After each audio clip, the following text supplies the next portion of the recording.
Look, I know you're a dinky little fella, but you're not really my type. Dinky? Well, not everyone wants a man mountain like you. Look, just get on with it. Right. Now,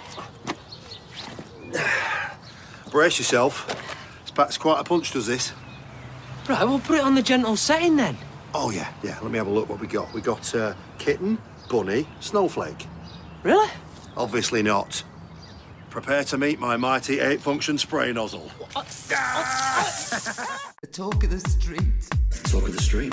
The talk of the street. Talk of the street. The talk of the street. Talk of the street. The talk of the street. Talk of the street.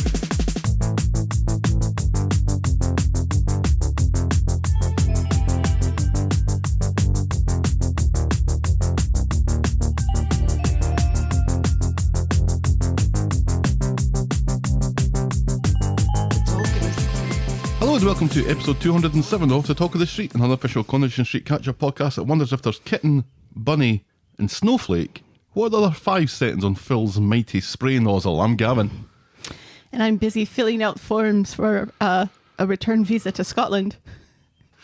Oh really? Yeah.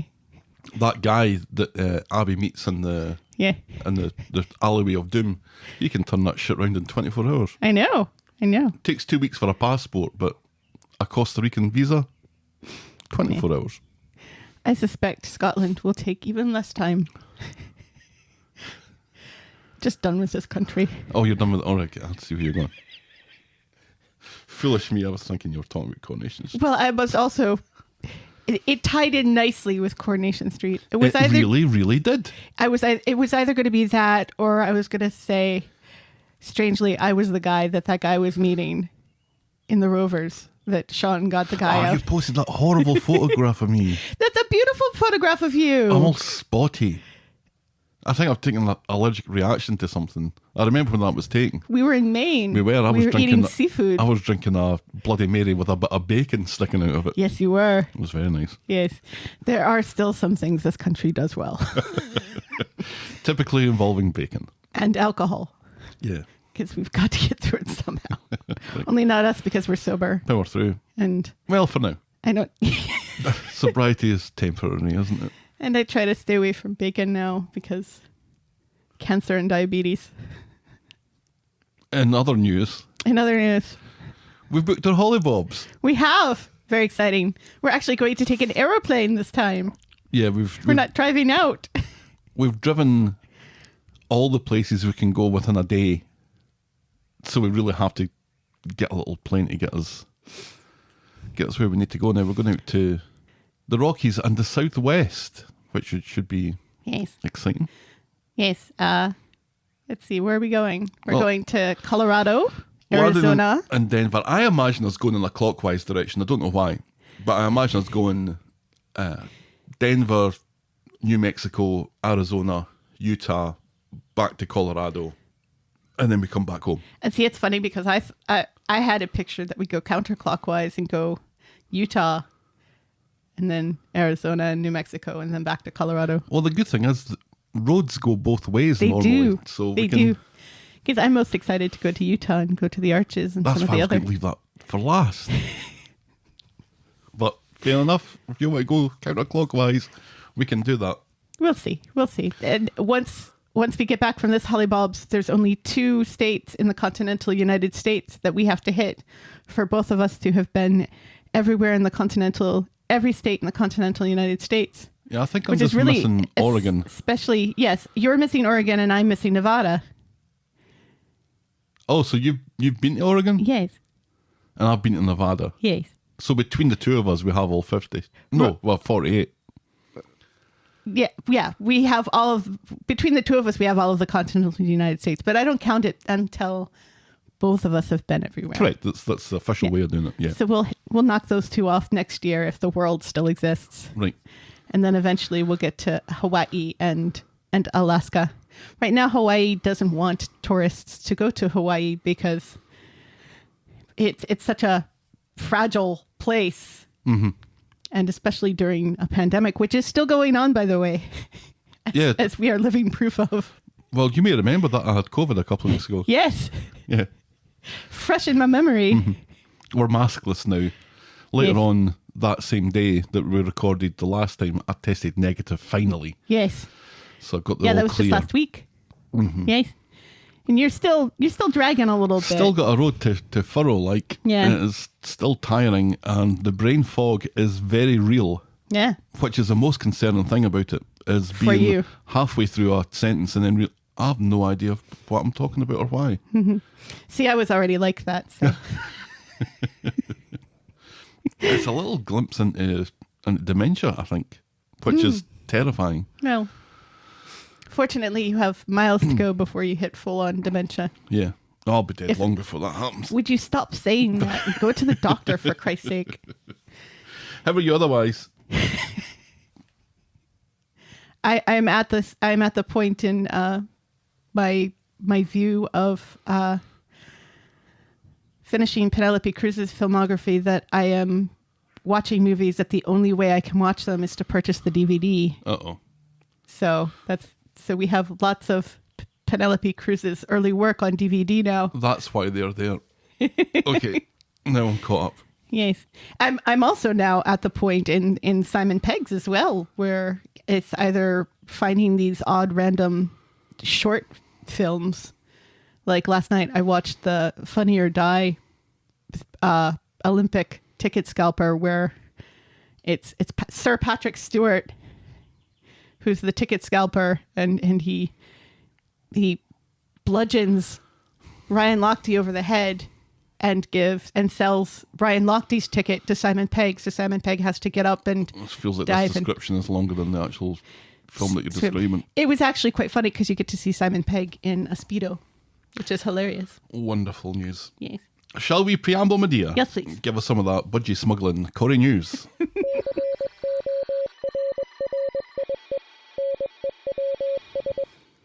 Our Jenny and my personal hero, Sally Ann Matthews, just participated in the 10K Great Manchester Run on Sunday and was straight back to work on Monday, Wow. even though her dogs were tired. Our feet. Yes. Right. She wasn't taking her canines round the... No. Right. In America, when we say our dogs are tired, that we mean our feet. Never heard you say that before in 10 years, but never mind.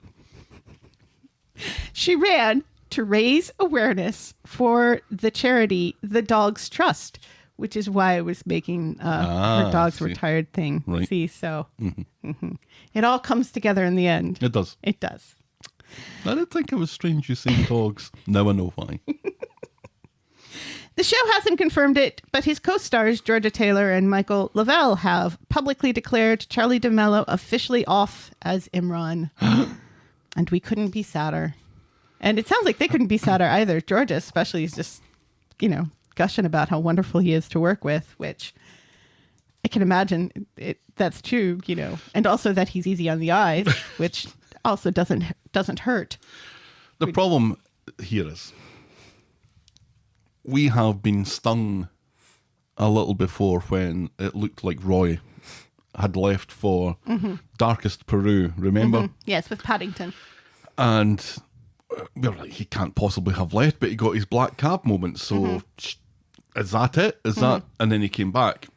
So the fact that happened Right. means that we're a little distrusting. And plus, as you've maintained more in hope than expectation, I think that Yeah, he's gone. he's never come out and said that he's gone or he's leaving. You kind of had a lingering hope that he Right. was going to be And the show has hanging never, around. and the show has yet to officially say that he's leaving, right.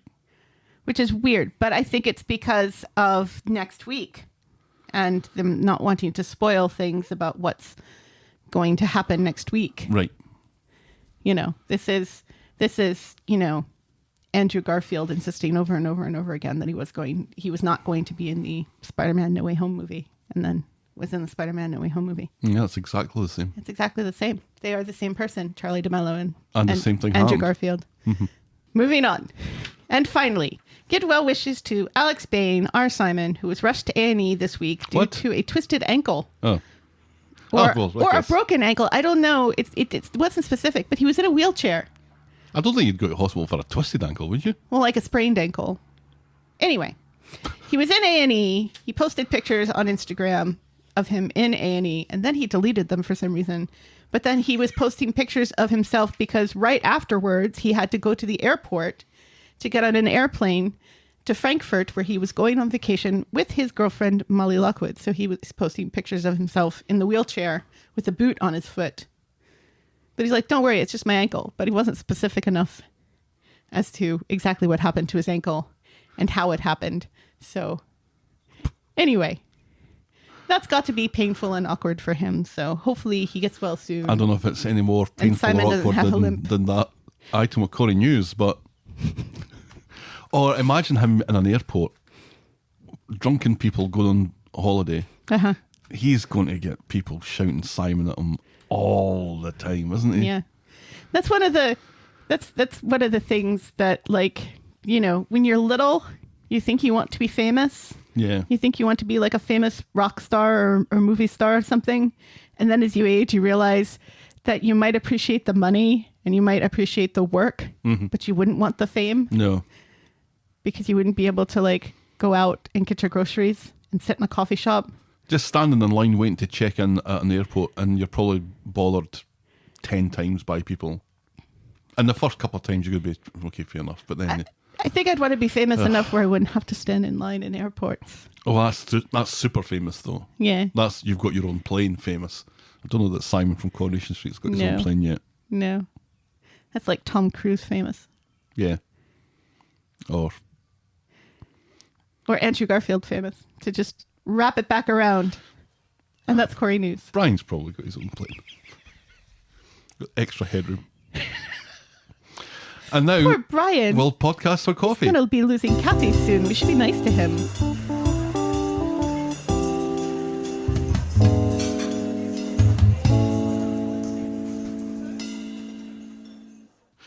Thanks to Jennifer from Canada for our coffees this week. Thank you, Jennifer. She says, really enjoy your Corrie podcast. Well, thank you very much. Oh, I thank appreciate you. that. We do our best. Also, thanks, well, not this week, obviously. Oh, Thanks to Connecticut Trisha as well. Connecticut? We've had Connecticut Trisha writing Have we? before. Yeah. I'll be going to Connecticut in 4 weeks. Yeah.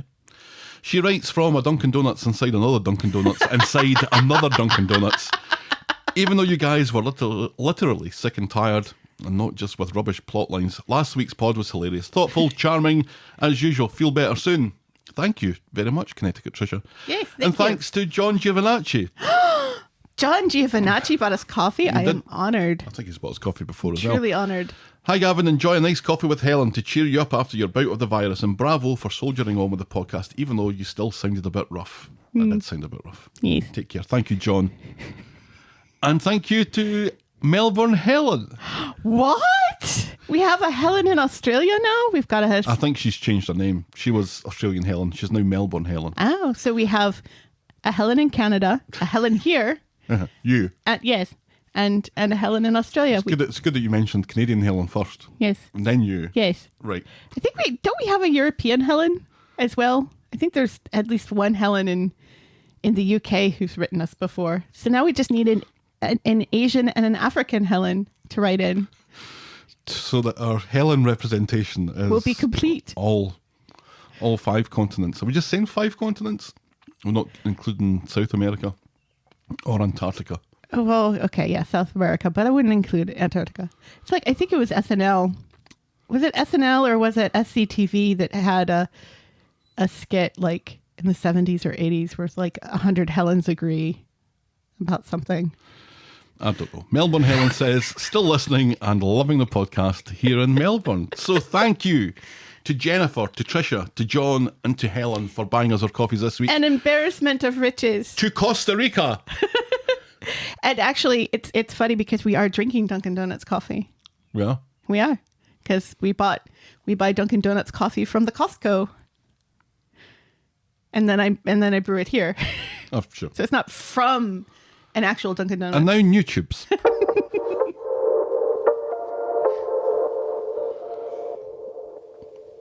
This is our section where we talk about what's new on our YouTube channel. There's the regular stuff. There's last week's podcast. There's last night's score in under 4 minutes. There's my two favourite clips from this week's episode. Didn't do one last night. And the extra stuff was yet another in the Corrie Life Stories entry. This one is for Alan Bradley. So good that there's a blue plaque for him where he ran into a tram in Blackpool. And if that tickles your fancy, head over to youtube.com/the Topless Street podcast, smash that subscribe button, and inflict fatal trauma with public transport to that notification bell. And now, this.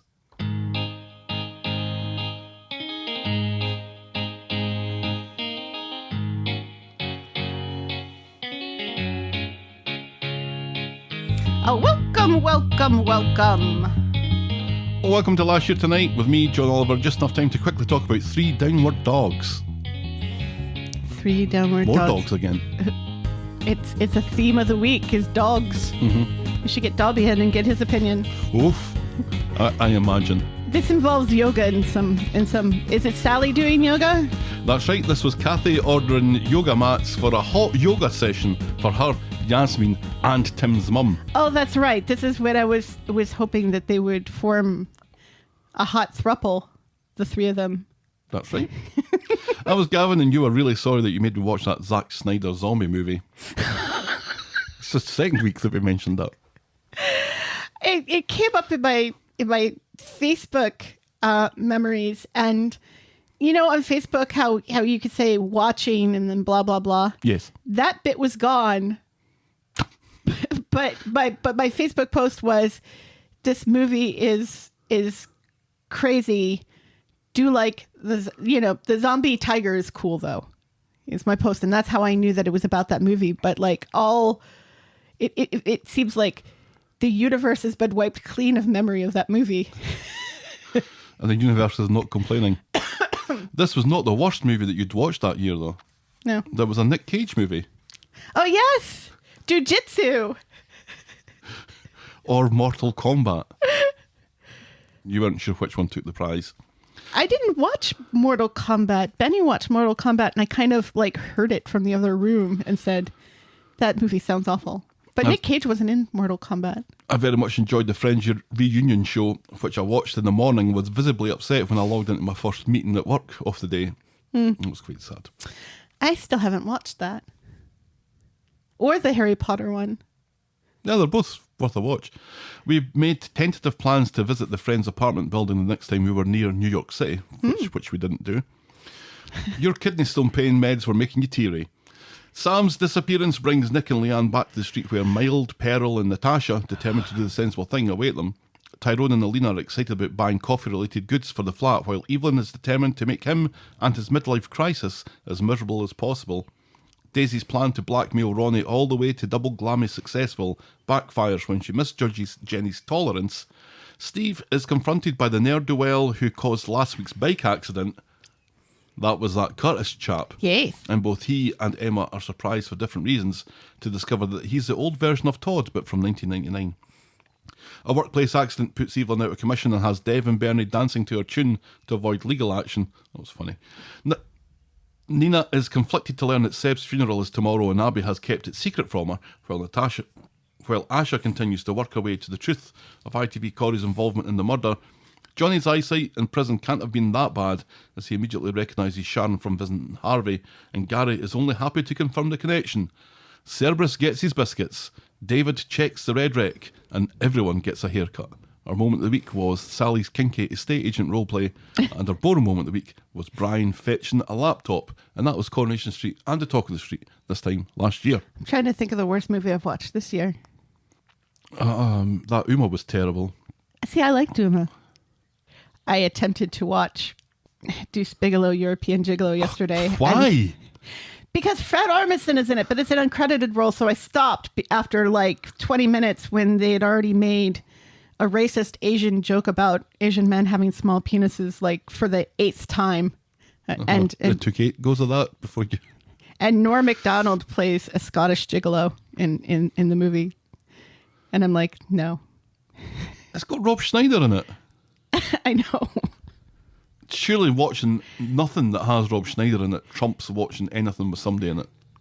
That should be the way it goes. Yeah. Well, anyway, like I said, I stopped watching it. Shall we dive in, my dear? The worst. Yes, please. Our first storyline this morning is funnily enough, for talking about penises. It's Tim's Boaby. On Monday, it's a frosty atmosphere at number 4 when Tim gets up feeling under pressure from Sally, who thinks something needs to be done because they're sleeping in separate bedrooms. Now, is that what you want, Tim? Is it? Is that what you want? Is it? He doesn't want to talk about it, and he heads to work. And later at work, Faye is trying to talk to Sally about an order when Sally breaks down in tears, which is totally ignored by an actor in a non-speaking role. Sally tells Phill, nope. Sally tells Faye that she and Tim have been rowing but doesn't say any more. Now, Faye doesn't look anything like Phill. No. The AB thing I could kind of understand, but Phill? Yeah. They both start with a noise. Okay. So Faye goes to see Tim and explains about Sally being upset at work. Tim admits that things have been difficult since the operation. Faye thinks that this is about Tim turning into a fat bastard and tells him that at least his problems are within his own gift to fix. And this gives Tim something to think about. And we hear the wee monkeys with cymbals going 10 to the dozen inside his head.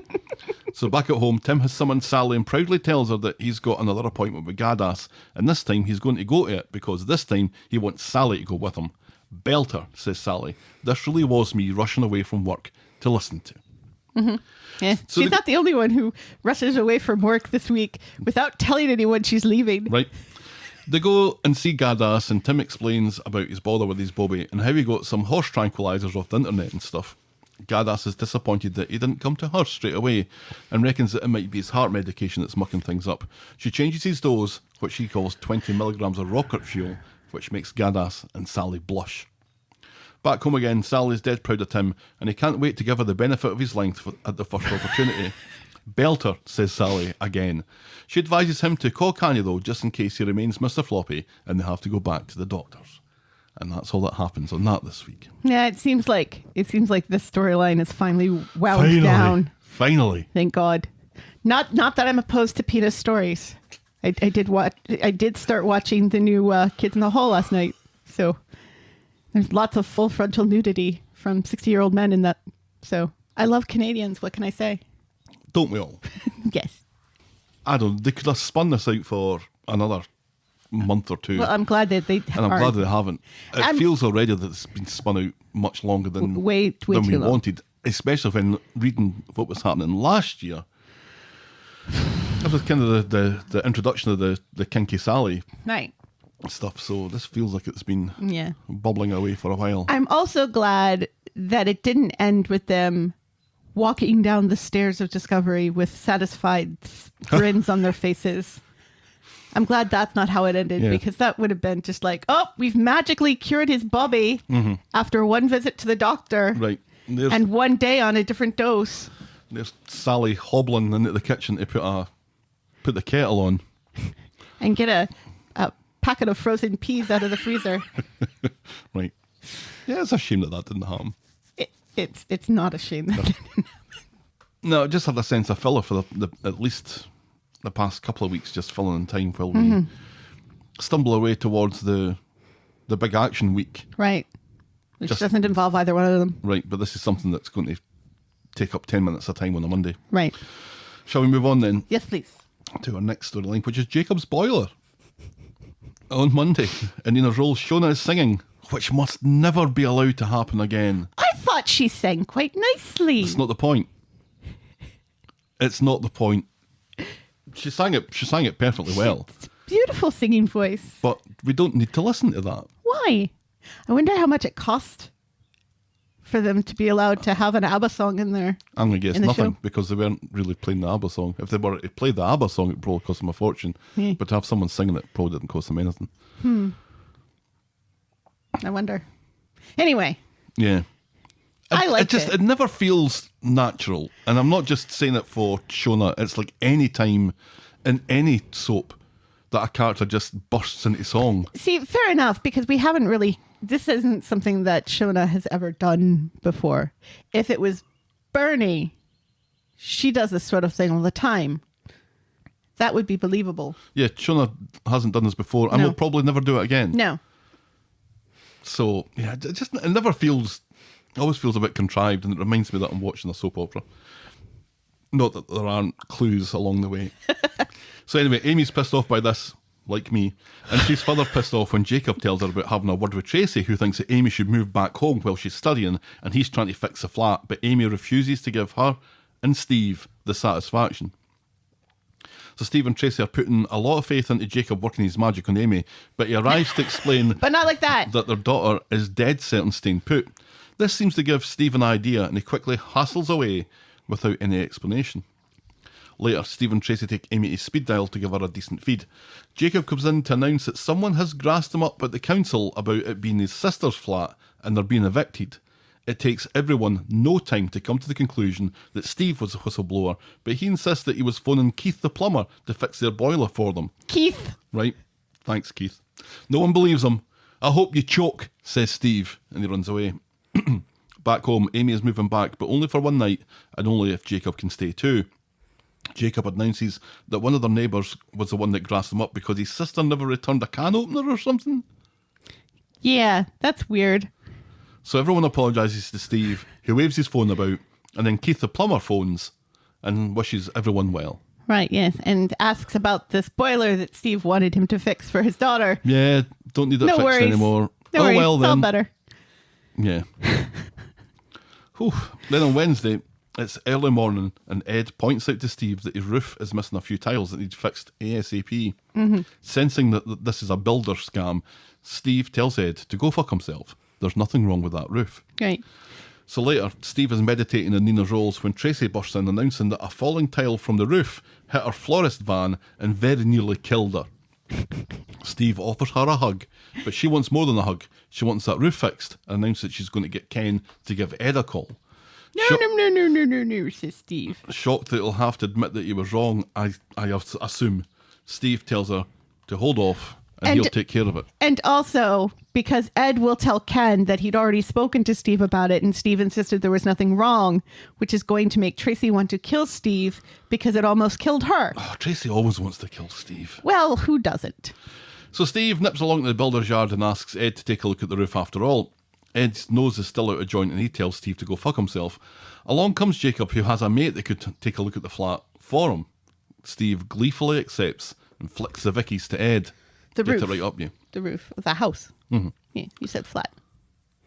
No, whatever. Yeah. Jacob's mate takes care of the job, takes $50 in cash that Steve is only too pleased to agree to. And later, Jacob reveals a little about this friend's background. They met in Young Offenders. Mm-hmm. Steve's quite pleased that this is where he learned a trade. Well, I didn't really learn a trade there. It was more a burglar. Ed calls Steve a moron and goes inside because now Steve is worried that he's been ripped off, or more worried that someone will be breaking into his house in due course or something. Who knows? Why did Ed call Steve a moron? Well, because he had some kid fix his roof, which means that it's not really fixed. Right. Because you'll recall when Ed and Paul, let's remember that Paul was there as well. We got lots of Paul this week, Yeah. which I was very happy about. Mm-hmm. And more than one storyline. It's like they remembered that Paul works for Ed and also that Paul lives with Daniel. Paul's a thing. You're in this show. Yay! Here's Paul. We've got Paul. It's Paul. He works here. Yes. Do something, Paul. You know, that it was not just like a few tiles, that there was also some other stuff going on up there that needed to be done. But when he was talking to the kid, the kid's like, oh yeah, I fixed, you know, there was a couple of loose tiles. I fixed those. You're all set. So Ed knows that there's some worse stuff up there and that it's just going to get worse. Nobody believes roofers. You don't. Nobody does. You don't believe any professional person. How? You think they're all scamming you. They mostly are. Whether it's doctors or roofers or lawnmowers. Actually, no, you don't think the lawnmower guy and the tree guy. You like the tree guy, whose name is also Paul. And where's Steve, Jacob and Amy going to be staying? Well, they're staying with Tracy and Steve now. For one night. I bet it's going to be more than one night. Because that one night took us into Wednesday. And Right. then it's never mentioned on Friday what's happening Yeah. or where they're staying. So Yeah. who knows? I think they're going to be staying there. I think we're going to get some more hilarious shots of Jacob in a towel. Yeah, the world needs more of that, definitely. Yes, they do. Something more worse is going to happen with that roof. It's going to like collapse or something. Another roof drama? Is this going to be More Gary's roof fault drama. somehow? No, it's going to be Rick the Chin's fault somehow from the grave. Like the ghost of Rick the Chin will be up there knocking tiles onto people's heads. There you go, Steve. Get Gary to have a look at it. Yeah, why not? Why not? He used to do that sort of thing. He was in the builder's yard. Yeah. Or just, get your neighbor Ed to take care of it. Because he's a professional. Doesn't trust them, though. Which is stupid because they're neighbors. I always thought they were friends. Yeah. But no, it seems that Steve doesn't trust them. Well, Steve has said the sort of thing to other people who are his friends before as well. Yeah, it's almost Like as Dev. if this is all just plot driven, isn't it? Yeah, strange that way. Oh well, we'll Oh, well. move on into summer school. We're just flying through it today.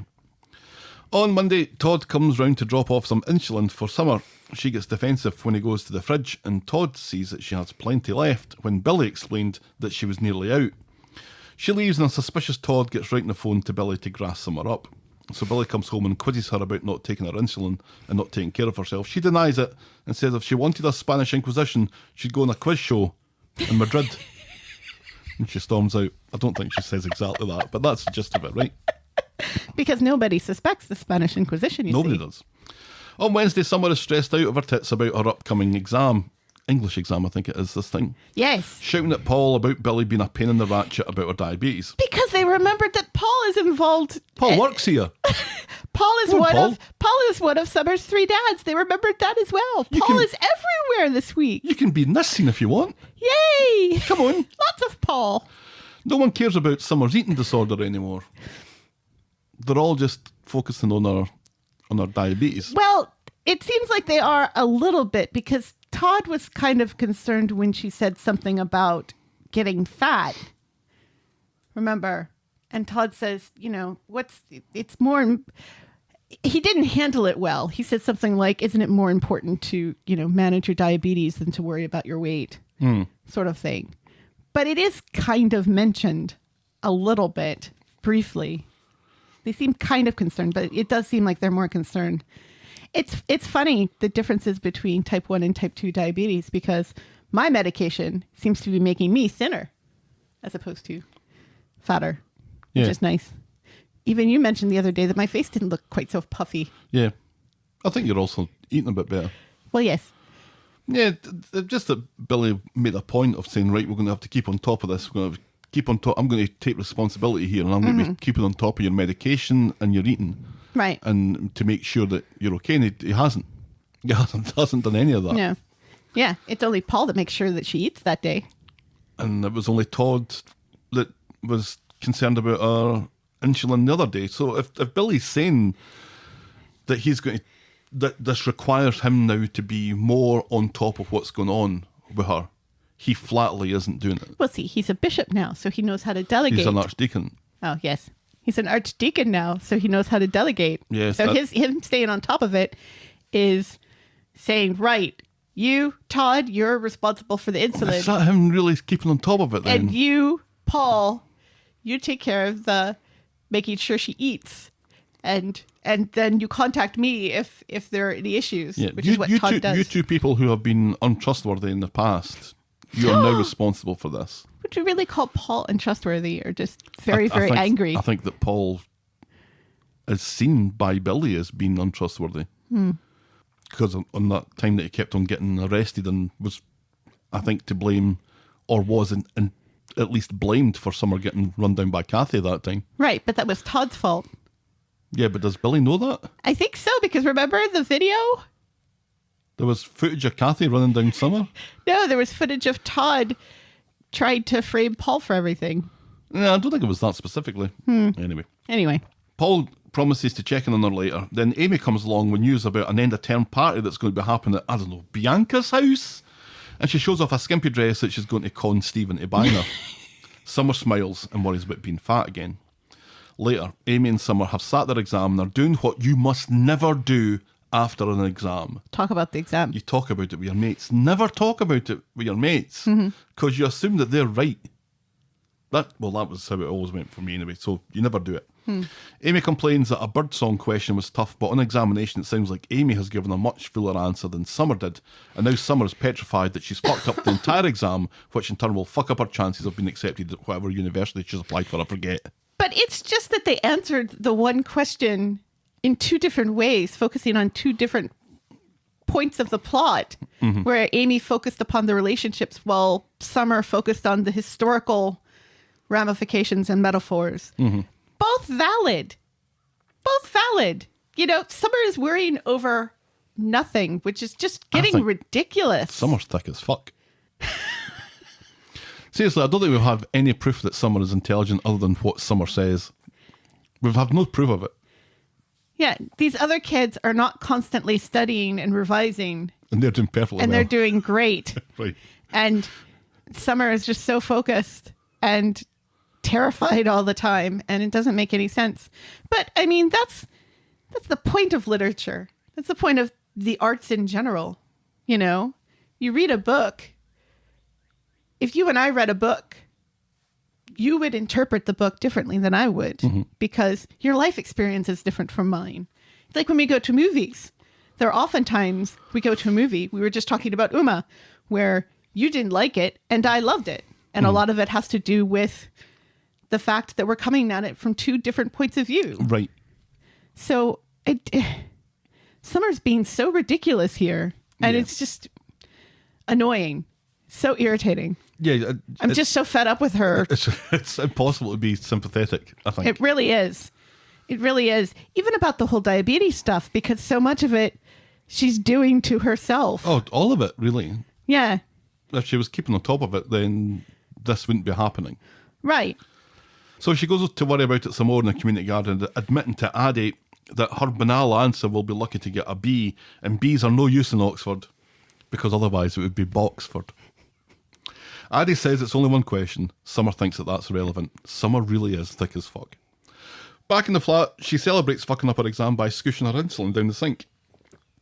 Paul comes in to see how she's doing, and they arrange to have a takeaway to celebrate her doing her English exam. Billy can't make it because there's been some urgent development in religion. After dinner, Paul is off to a club. Summer reveals that she's tested her bloods and she's an 8, which is perfect, but she's really an 11, and she's lying about it.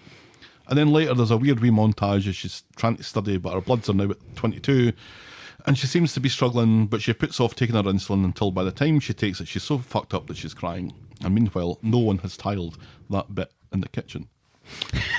It's going to happen though. She needs, you know what she needs? She needs to get like a Dexcom.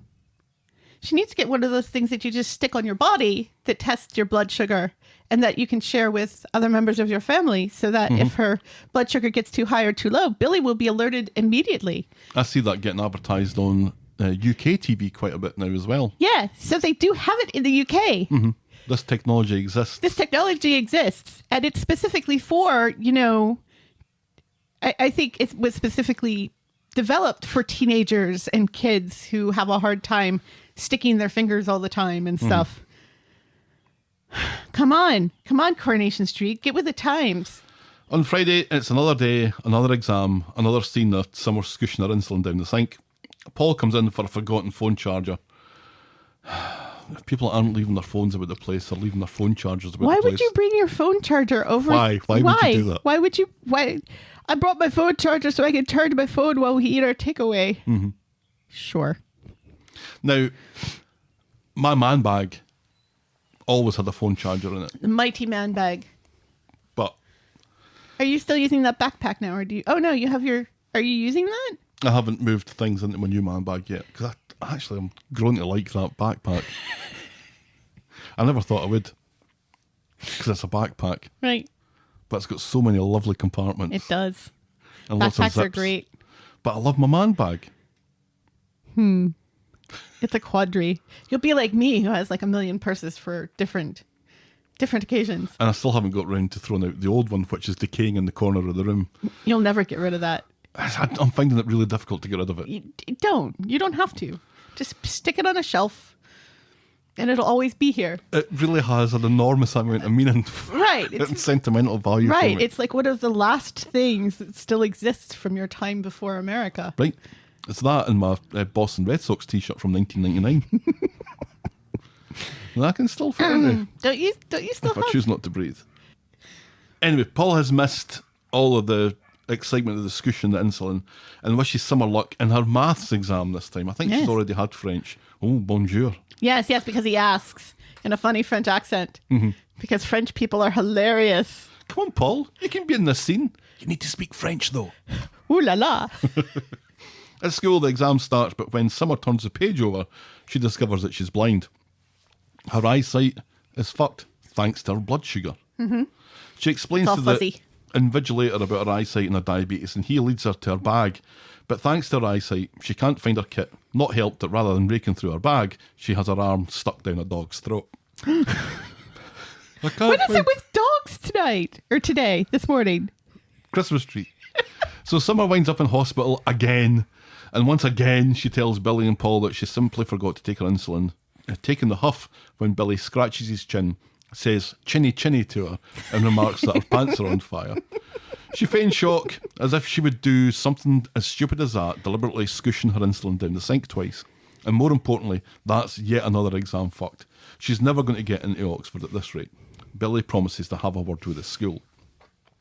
Later, Addie is visiting because he's the best friend that she has and she doesn't fucking realise it. Addie is everyone's best friend. And Because meanwhile, Addie is also Kelly's best friend, Let's not forget. and as Addie is there, saying to someone, never mind, hen, you can always work in the shop with me. Right. She's posting on Friends Connect that she's back in hospital, taking a photograph of her bracelet that Right. probably has personal information on it that she probably doesn't want to Share. share it on Right, social like media. her date of birth and stuff. Right. The school responds to Billy's unsolicited request and have confirmed that they will get in touch with the exam board to give her special dispensation or whatever. Belter, says Summer, and she immediately starts studying again whilst in the hospital. Right, yeah. And a nurse brings her notebook and stuff without saying, maybe we should focus on getting you better first. Mm-hmm. Yeah. I might be wrong here because I don't know when English exam schedules seem to happen, but I thought these were their mock exams. No, because remember that she already took her mock exams. Did like she? ages ago. Oh, I Yeah. thought that's what she was studying for, was she was studying for her mock exams. No, these are the real things. These are the finals? Yeah. So I think time-wise that probably makes sense. Yeah. But she said something about she's relying on her finals or something. I don't Or she was relying on her finals. And these were Anyway, those. as she's studying later, Aaron comes in. He saw her post on social media, Friends Connect, and was worried because he knows what Summer is up to. When he was scared off by her eating disorder, he reveals it was only because he used to have one too. All right, so you were right and I was right. wrong. Yep. Let this never happen again. Let us bask in that. I should have some basking because I was right music that I can play at this point. Something like I've fallen. No, And I No, that can't doesn't work. get up. that doesn't work. We're sending help immediately, Mrs. Fletcher. maybe like something with Timbot saying neener, neener, neener. Sad trombone. We could get Stelly to come in and play that. There you go. I do have a sad. Look at that. Anyway, There we go. Applause for you being right. For once. he explains about his own personal fight against insulin weight gain. He knows that she's deliberately not taken her insulin, and he offers to wipe the slate clean, and I don't know, they can go out together or something, if she promises not to pull this shit again. Yes. She promises not to pull this shit again. Do you think this is a thing that's going to work? Her having a white on for this kid? Maybe. I hope it's something that stops this, because this is a bit of a cycle that I'm finding difficult to bear.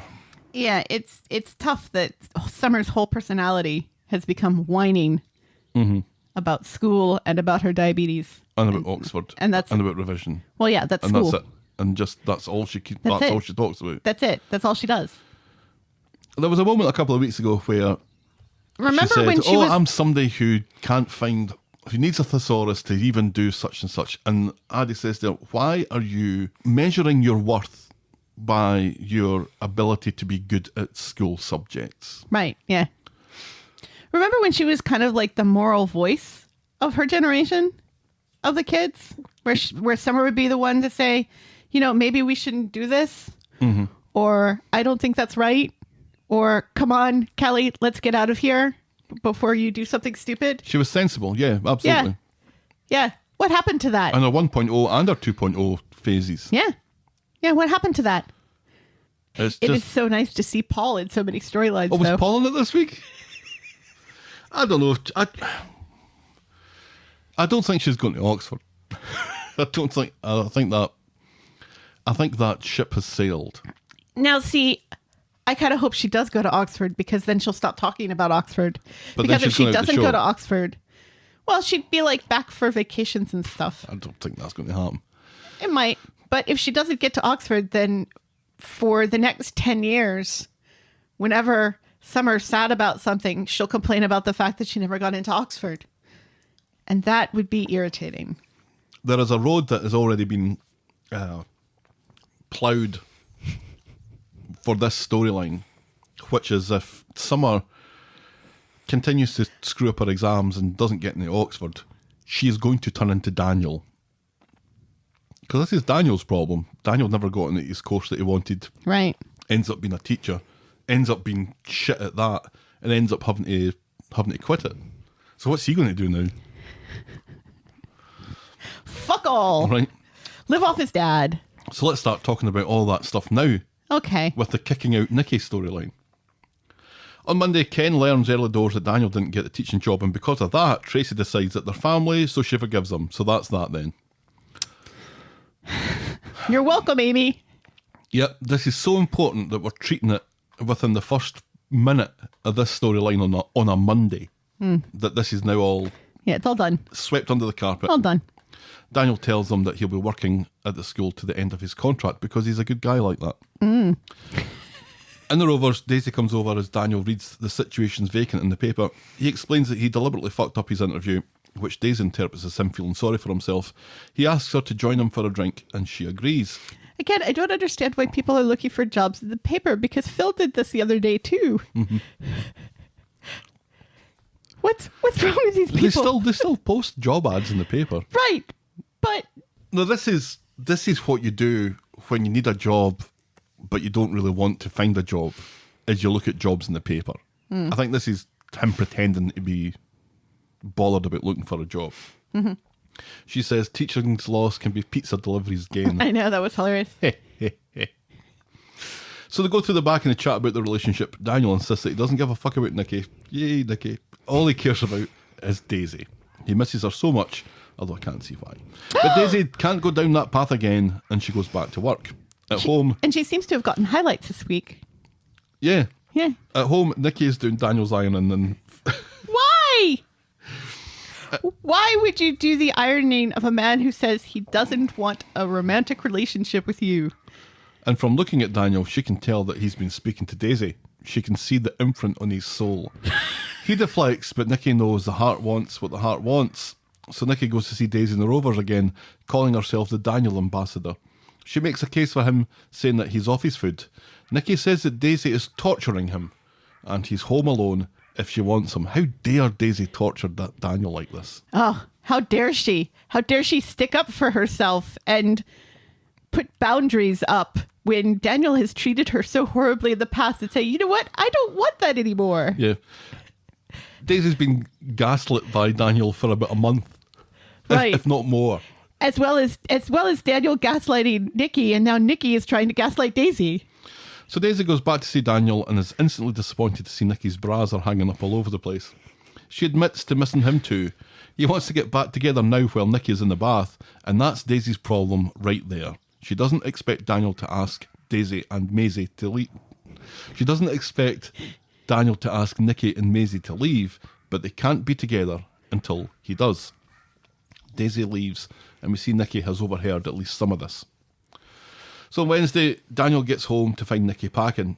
She and Maisie are leaving to go house sitting for a mate in Spain who definitely doesn't exist for a few months. She's clearly lying, but Daniel either doesn't notice or chooses not to notice. This is for the best, says Nikki, through tears. But Daniel can't get to the pub quick enough to tell Paul and Daisy, because Paul's there again. Yes, because Paul is friends with these people, and Paul lives with Daniel. Michael's there too. Daniel attempts humour and then leaves. Ding dong, the witch is dead, says Daisy, and she tells Paul to stay the fuck away from the place where he lives later because she plans to be appalling with Daniel.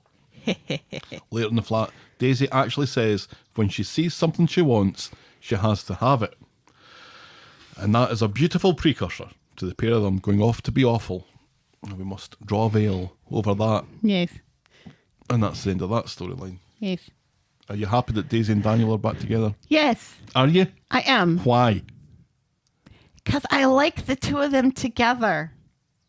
Daniel is awful and horrendous, but Daisy at least knows how to... She has a sharp enough tongue to keep him in line for the most part.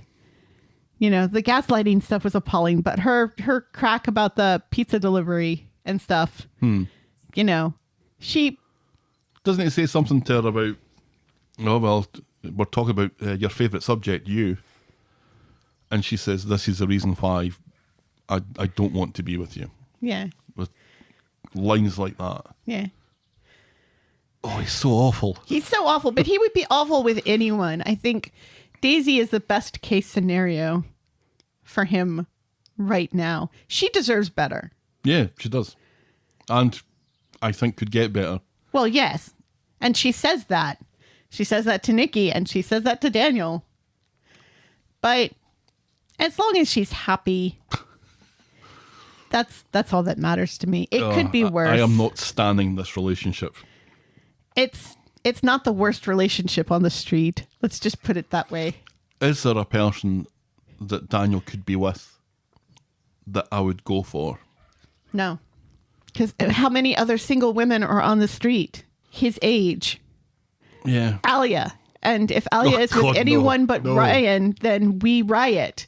Because Alia and Ryan are meant to be together forever and ever and ever. And I hope they get back together, like officially and permanently. Forever and ever and ever. Huh? That is a relationship we do stand. Yeah. I don't know. I mean... It's just such a... Kev Daniel's such an impossible character for me to like. Well... Which is good, because you can't Right. have everyone that you love in a show, right? You have to have some kind of villains. But I don't think the show sees him as a villain. No. I do think the show sees him as a horrible person, though. Do you think so? I'm not convinced. Who's worse, Daniel or Kev? As far as relationships go. I think they're both on a pretty level, Kev has cheated on more women. pretty same level, but he's older. And gaslit more women. He's had more time. He hasn't had more time. That's the trajectory that Daniel's on, though, isn't he? Mm-hmm. He's had this one good relationship with Sinead. And even that, he was horrible to her and gaslit her all the time and treated her like a child. It's like the stages of man. You've got Kev at the end of it, at the far right end of it, being followed by Daniel, who's been followed by Summer. That's Yes. that's the path Yes, that this is on. because Summer is a horrible man. Summer is not going to get into Oxford. It's going to turn into Daniel, who is going to turn into Kev. That's how it's going. I feel like that's an epiphany. I feel like I should make a meme for that. Yes, or a t-shirt. Should put that on a mug. That's what you're wearing. Actually, yes. Only it's the Monty Python holy evolution of silly walks. Yeah. Moving on then, our next storyline this morning Forgot I was wearing this t-shirt. is topless Greco-Roman wrestling in concrete. My favorite storyline of the week. It was pretty good. It was so good. On Monday at the fancy house, Hope has thrown a sickie, so Phill says that he'll keep an eye on her while Fizz goes to work and he builds a patio or whatever it is that he's doing. And she's so fancy in her fancy robe. She is. She's very fancy. Meanwhile, in Nina's roles, Tyrone and Kirk catch up. Kirk is pleased to hear that Tyrone didn't accuse Phill of anything in front of Fizz. It wasn't worth rocking the boat, says Tyrone, and he congratulates Kirk because it's the one time that Kirk has been right. Later, In this storyline. back at the house, Hope's tablet is running out of juice, so Phill gives her his laptop while he goes and finds a charger. Hope seems to be playing a driving game on the laptop, but as soon as Phil's back's turned, she starts snooping on his laptop, finding a folder that's conveniently marked Stape in capital letters. So when Phill with 2 L's comes back out, Hope's gone. After a search and hearing a noise, he soon discovers that she's in a digger in her driveway and she's got the engine running. He begs her to switch it off and come out, and then he threatens to grass her up to Fizz, and then Hope, rather skillfully, tells him to fuck off. Yes. And puts the digging part of the digger through his car's windshield. Oh, how very fucking hell, says Phill with 2 L's. Yes. Hope knows how to work this thing. Well, can't be that too hard to know which lever puts the thing down. Do you think it's smart? The thing lever up thing lever down. Yes. Because there's other levers that move the thing backwards and forwards and, Right, yes. and turn and stuff.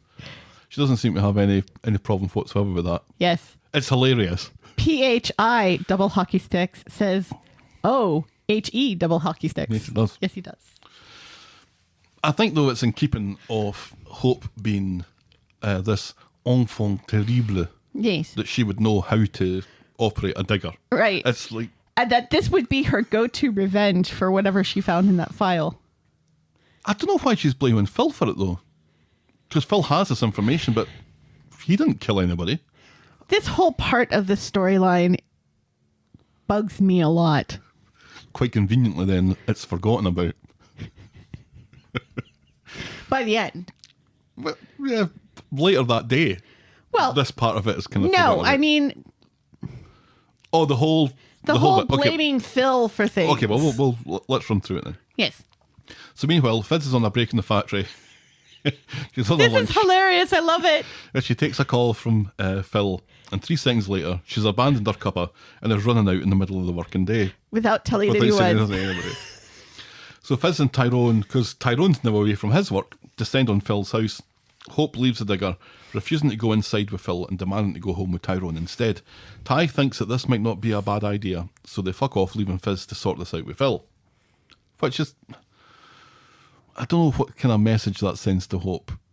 Yeah, I was disappointed that it wasn't, Hope going in the house with all 3, because I was happy that Tyrone was there. Mm-hmm. It's like, oh great, we've got this whole co-parenting thing down pat now, where all 3 of the adults responsible for Hope are going to sit her down and are going to talk to her responsibly and get to the bottom of it all together, so that there's not going to be any of this he said she said shite later.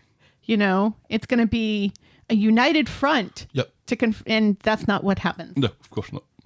So back home, Tyrone is trying to read Hope the Riot Act, but she has things that she wants to get off her chest instead. She asks him if he thinks that she's evil, like her dad was evil, and like Fizz went to prison. Tyrone is taken aback and asks her where she heard such things. Back at Phil's. This is Fizz's second important call of the day. Fizz takes a call from Tyrone, and he explains what he just heard, and so she explains what Tyrone's just told her. That Hope discovered tons of shite about John Stape's kidnapping and murdering antics on Phil's laptop. What's this all about? Are you telling me that Hope has never, ever Googled her name before? Well, I thought that Jade told her. Right. You're telling me, yeah, because didn't Jade tell her, oh, your mom and lots of other people accused our dad of doing these horrible things.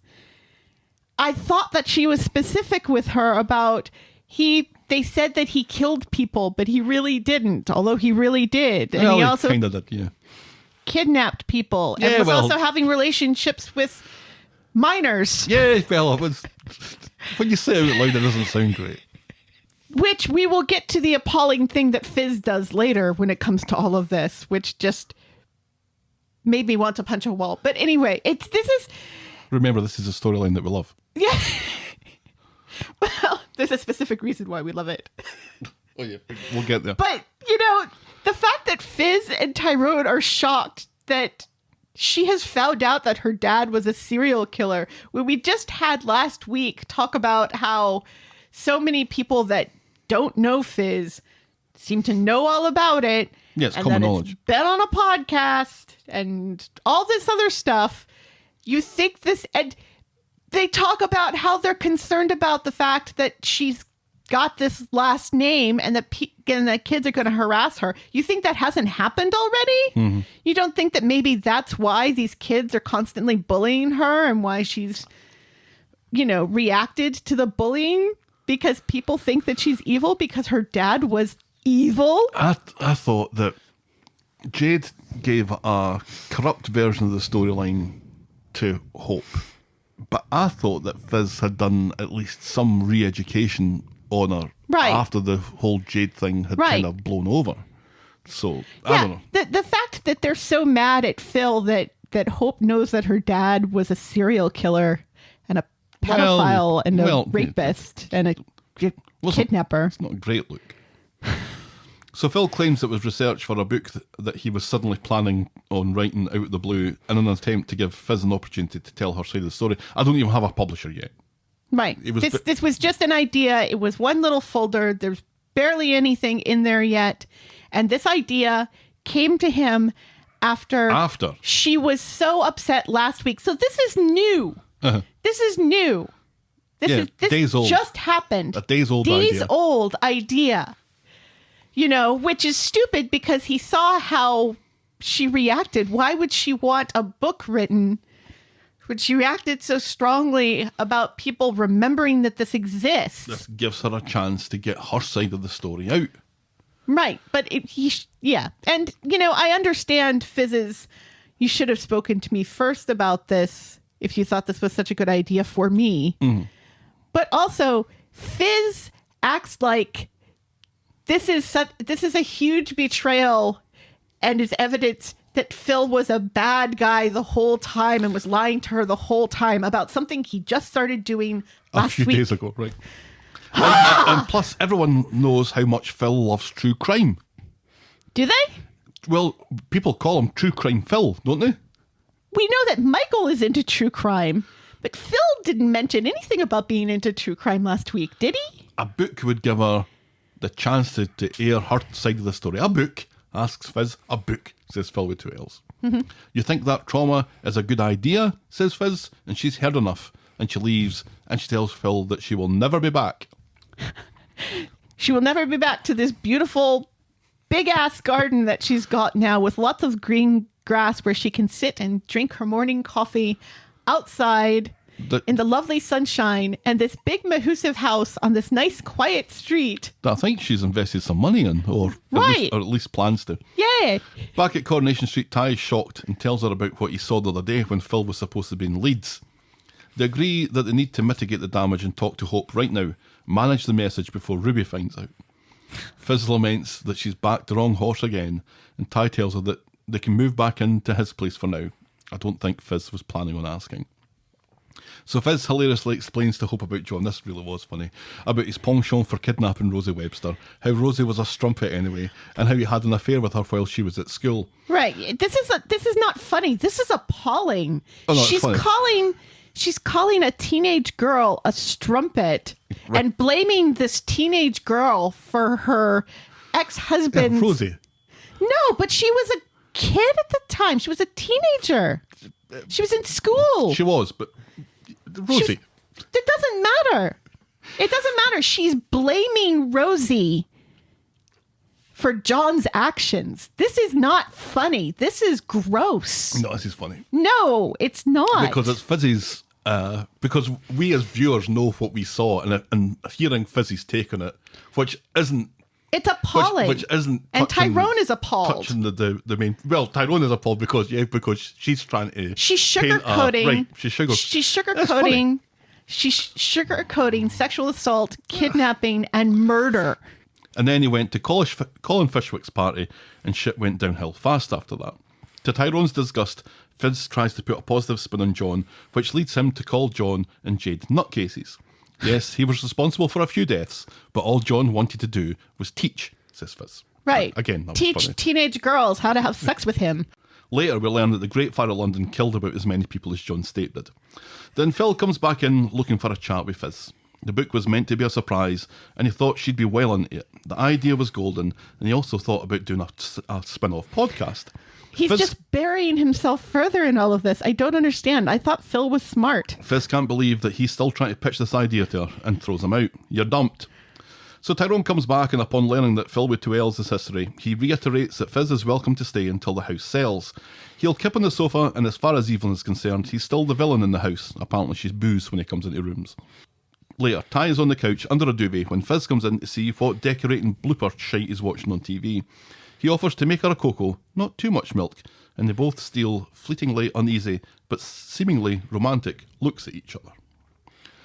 On Wednesday, Fizz is still upset about the Phill with two L's stuff, and she has to go and pick up Ruby, who she accidentally left at his place. Tyrone offers to go in her stead and save her the hassle. Then Evelyn comes in and seems suspicious that Tyrone is setting himself up to be hurt again. And this is when the story gets good. Later at the factory. So I think it's been pretty good up until now. Later at the factory, Fizz has to swallow some humble pie as she admits that she and Phill are no longer together, but she refuses to give any more details, much to the chagrin of all the other knicker people who are looking for something to gossip about.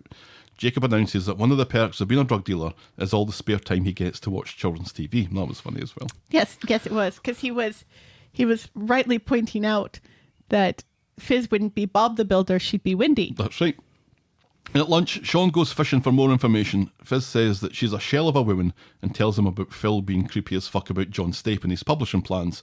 Sean says that Tyrone still has an itch for her and to be careful about that, and that endings can be new beginnings, and to keep her pecker up. At Phil's, Tyrone goes round and is a bit gloaty, explaining that Fizz's heart is broken, and Phill is quick to point out that Tyrone isn't exactly squeaky clean in that department either. Correct. The two of them scuffle a bit, and then, hilariously, fall into a random square of wet concrete that just seems to be in the middle of nowhere that Phill has been pouring. Yeah, it's their patio that he was supposed to be working on that Except day. it's nowhere near the house. No, it's right behind the house. Okay, fine. They wrestle for a bit like John Candy does in Stripes until Phill notices that he's lost an engagement ring in the wet concrete. It was a gift from his dead grandmother, and now he's lost the only thing that he's ever loved in his life, apart from his grandmother. Which Fizz. I think he means Fizz and not Yes, the ring. yes. Tyrone, feeling sheepish, helps Phill rummage about in the concrete for it. As the two of them search, Tyrone admits that Phill isn't such a bad bloke, and it's Tyrone who finds the ring. Phill could kiss Tyrone. But not like that. Easy tiger, says Not Tyrone. yet. Phill decides to go speak to Fizz one last time to apologise and to draw a line under it all. But first, But before they go into that, they get naked and hose each other down. giggling like schoolgirls. All the time. It reminded me of the water pistol fight that they had at Christmas. Yeah.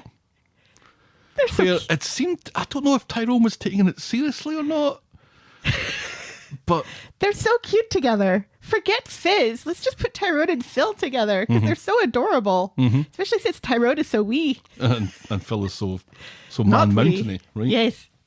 Both of them have impressive chest hair though. Tyrone's slightly more hairy. Phil's boxers are better though. It's a strange little scene. I don't think we would normally see that scene. I loved it. Of course I loved it. I think part of it is because they are such good friends off screen now. Right. In real life. I have a feeling that they come up with some of this stuff on their own and pitch some of this stuff on their own. The same way I think that Steve and Tim, some of the stuff they get into is stuff that they kind of either improv or pitch themselves. Like, remember the saran wrap dinosaurs? I do remember that. Yeah. We don't get enough of that anymore, of Tim and Steve being goofy BFFs together. It's like they accept that there's going to be backlash from the audience if they go from being covered in concrete to suddenly not covered in concrete, right, and back in Coronation Street. Well, how did they get back to Coronation Street if they were covered in concrete? This kind of addresses that. Yes. And does it in a fairly entertaining way, I would say. Yes. It was great. More of that. Can't we just have a show where... And Tyrone's so reluctant to bare his chest, and so Phill has to go first and do it. Right, And yes. that encourages Tyrone to do it. And right. all of a sudden they're fucking each other, and it kind of... If only that had happened. I think there's some fan fiction that exists about this already. If there's not, I will write it later this afternoon. Back in Coronation Street, Fizz is shocked when Phill comes in asking for a chat. Fizz And isn't Tyrone appears wearing Phil's clothes, which is just hilarious because he looks like a little boy. Tyrone insists that she listens to what Phill has to say, and he and Evelyn head to the pub. Still wearing Phil's clothes. Somebody mentioned on the Twitter, and I agreed that they were thankful and grateful that Tyrone wasn't wearing his MSU shirt when he fell into the concrete. Yeah, you know what? It's hilarious because I was thinking the same thing. Because I was like, that whatever that shirt was that he was wearing. Something to do with oil, I think. Wasn't Right, it? yeah. That's not coming back. No. I thought, it might be a good way to get rid of the MSU shirt. Well, maybe he likes the MSU shirt. Maybe. It's a nice shirt. It's High quality. Yeah. So Fizz goes through the list of Phil's crimes again. He was sneaky, he lied, and he planned creepy shit. In his defence, he says he never knew love until he met her, and he can't believe that he ruined it with his plans for a book and follow-up podcast. This is killing him to say goodbye. Then don't, says Fizz. You made a mistake. You didn't chuck me away for a younger, more Eastern European model. Right. Phill, with 2 L's, drops one knee, and with a ring that smells of blue circle, he proposes. So Tyrone and Evelyn are heading back. I'm so glad Fizz finally comes to her senses and says this was one mistake out of a relationship that has been pretty good. Name another mistake Phill has made. He didn't defend her. He wants to go out for dinner too often. And he didn't defend her that one time when his mother was making cracks about her. Oh, yeah, the whole mother thing. And then later he did. I liked her. She was good. Well, I imagine we will see her at the wedding, which will be fantastic. Yeah. I think Fizzy's reaction to the whole Stape stuff was overblown. Fairly overblown, yeah.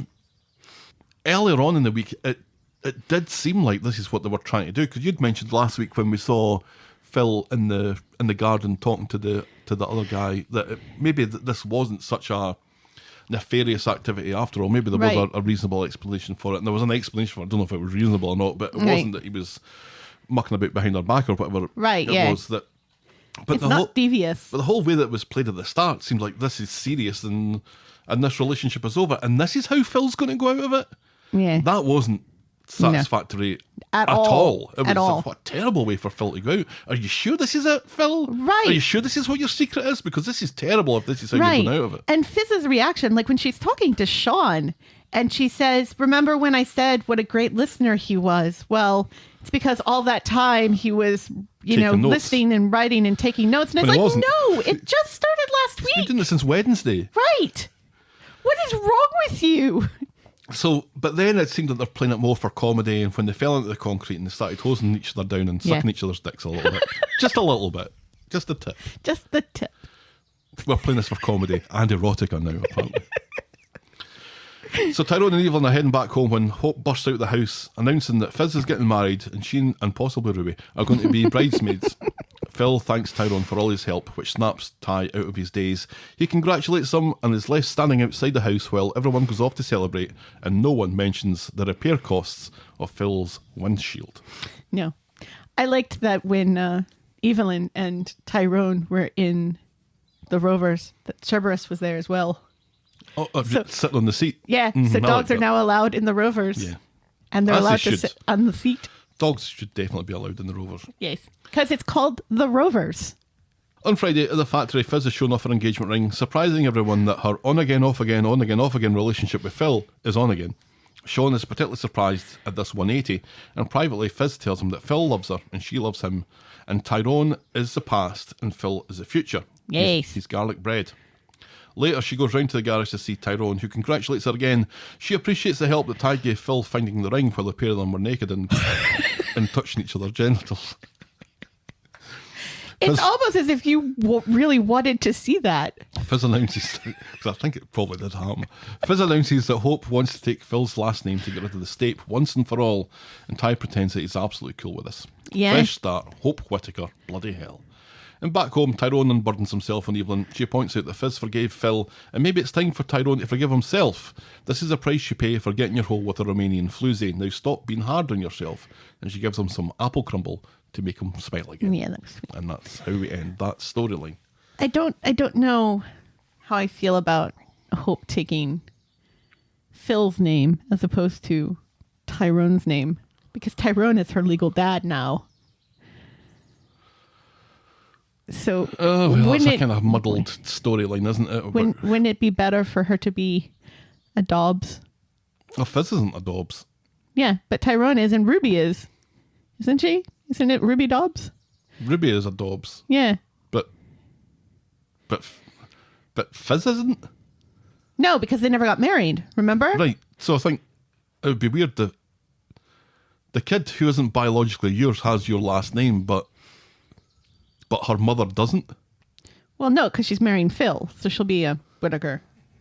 But no, there's too many last names in that house. No, I think it's fine. No, well, there would still be the same amount of last names in the house. No, actually, there'd be Yeah. No, because there'd be two Whitakers, there'd be three Whitakers. And one Dobbs. And probably Ruby would go that way as well. No, Ruby wouldn't. Ruby would do that in a flash. Because Ruby is biologically Tyrone's. But Hope is legally Tyrone's. I don't know that they adopted her. I don't think he did. I think he did. He must have, because like there was all that talk about. Remember before when there was all that talk about how she couldn't legally move away. You know, that he would go to the courts to make sure that he was able to have time with Ruby and Hope. I don't know. It feels like another dagger in Tyrone's heart, and losing. Well, that's how Tyrone sees it. I don't think it's that. I don't think it's that at all. Well, I see it. It's moving from a last name that isn't his to another last name that isn't his. Right, but and Hope says to him, "You're my dad." Yeah, So for all intents and purposes, but I don't think it's legally well, or biologically. It feels like the dagger to his heart about losing Fizz he deserves, but this kind of losing Hope doesn't really feel deserved. I would prefer for Hope to take Tyrone's name. I don't know. I think that would be weird. It just feels hurtful. Feels a little too hurtful. I think it's just the act of it. I don't think it really. I'm glad she's getting rid of Stape, though. Yeah. Do you know there's speculation that Jade is going to return and swoop in? And What happened to her? Did she get the jail or did she just leave? I think she got the jail, didn't she? Nothing. Or did she escape? No, I don't think she got the jail. Oh, she escaped, remember? Somehow she escaped. She was supposed to go to the jail and she escaped. She's going to come back and adopt Hope. Anyway, That's not going to happen. Let's move on then. Okay. To our next storyline this morning, which is Hormonal Faye. On Wednesday, Craig is pestering Faye about pushing herself too much and telling her what to do about her menopause, saying she should go to Gaddas. And Faye thanks him for mansplaining her symptoms, and she doesn't want to go on the HRT, thank you very much. Later at the factory, Faye tells Sally that there's no miracle cure other than HRT, so that'll be that for the rest of her life, because she's gone to that meeting with Gaddas. I think she was looking to see if there was anything else she could go on instead of that. Her emotions are all over the place, she says. She's crying for no reason, Craig. Sally talks about her experiences, which were a bit worse because she couldn't take the HRT because she had the breast cancer. Correct. Faye realises that she really shouldn't be complaining to Sally about this, and Sally tells her that they need to stick together. Faye and Craig talk about this in the pub later, and Sean, because he's a prick, overhears and assumes it's Beth that's going through the change. And even when Craig insists that she isn't, Sean won't be dissuaded because Beth sings along to Adele. Right, and it's horrible. Which is true.